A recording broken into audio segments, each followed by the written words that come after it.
পাসপোর্টের কথা বলতে পারি, জাল পাসপোর্ট, জাল আধার কার্ড, জাল ভোটার কার্ড, আর এবার জাল বার্থ সার্টিফিকেটের এপিসেন্টার হিসেবে উঠে আসছে বারাসাতের নাম।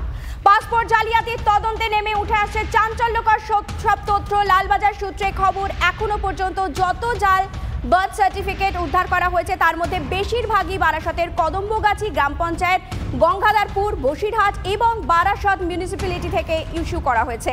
আরও বিস্তারিত জানবো, আমাদের সঙ্গে রয়েছেন আমাদের প্রতিনিধি সুপ্রিয়।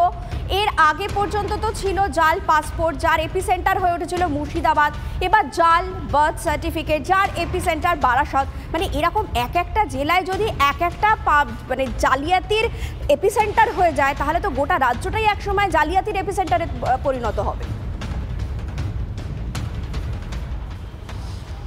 চয়নিকা, দেখো তুমি যে নামগুলো বললে, অর্থাৎ কদম্বগাছি থেকে শুরু করে বারাসাত বা বসিরহাট, গঙ্গারামপুর, এই সমস্ত সংশ্লিষ্ট কর্তৃপক্ষের কাছে ইতিমধ্যেই কিন্তু লালবাজারের তরফ থেকে যে সমস্ত বার্থ সার্টিফিকেট এখনও পর্যন্ত বাজেয়াপ্ত হয়েছে সেগুলোর সত্যতা কতটা বা সেগুলো সঠিক কিনা তা যাচাই করার জন্যে চিঠি পাঠানো হয়েছিল, এবং সংশ্লিষ্ট কর্তৃপক্ষের তরফ থেকে কিন্তু ইতিমধ্যেই পুলিশকে যেটা জানানো হয়েছে, সমস্ত বার্থ সার্টিফিকেটই কিন্তু ভুয়ো।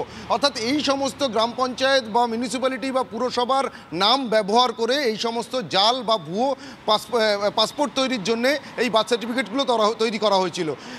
এবং তার পাশাপাশি তোমাকে যেটা জানাবো যে এই পাসপোর্ট জালিয়াতির তদন্তের অগ্রগতি যত হচ্ছে ততই কিন্তু নতুন নতুন তথ্য সামনে উঠে আসছে, এবং এখনও পর্যন্ত যে তল্লাশি অভিযানে যে সমস্ত নথিপত্র বাজেয়াপ্ত হয়েছে, অর্থাৎ পাসপোর্ট তৈরির জন্য বাংলাদেশি নাগরিকদের জন্য জাল ভারতীয় পাসপোর্ট তৈরির জন্য যে সমস্ত নথিপত্রের প্রয়োজন হয় তার মধ্যে অন্যতম হচ্ছে বার্থ সার্টিফিকেট, এবং তার পরবর্তীতে প্রয়োজন হয় ভোটার কার্ড, এবং তাছাড়াও যেটা দরকার হয় সেটা হচ্ছে যে এডুকেশনাল কোয়ালিফিকেশন হিসাবে তার মার্কশিট বা একেবারে গোড়ায় গলত হয়ে গেল। একটা জীবন শুরু হয় বার্থ সার্টিফিকেট দিয়ে, তারপর তো পর্যায়ক্রমে আধার কার্ড, ভোটার কার্ড, পাসপোর্ট, এগুলো তো অনেক পরে আসে। বার্থ সার্টিফিকেট মানে তো একেবারে গোড়ায় গলত হয়ে যাচ্ছে।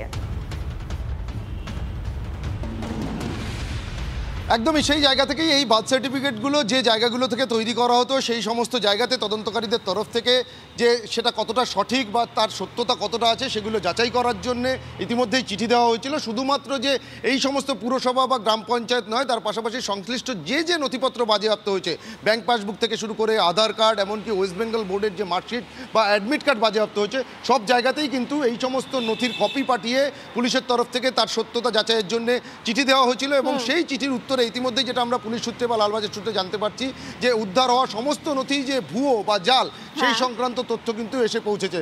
অর্থাৎ এই চক্রের জাল যে কতদূর বিস্তৃত ছিল এবং তারা এখনো পর্যন্ত জানে না, তদন্ত সাপেক্ষ। আপাতত তোমাকে ধন্যবাদ সুপ্রিয়।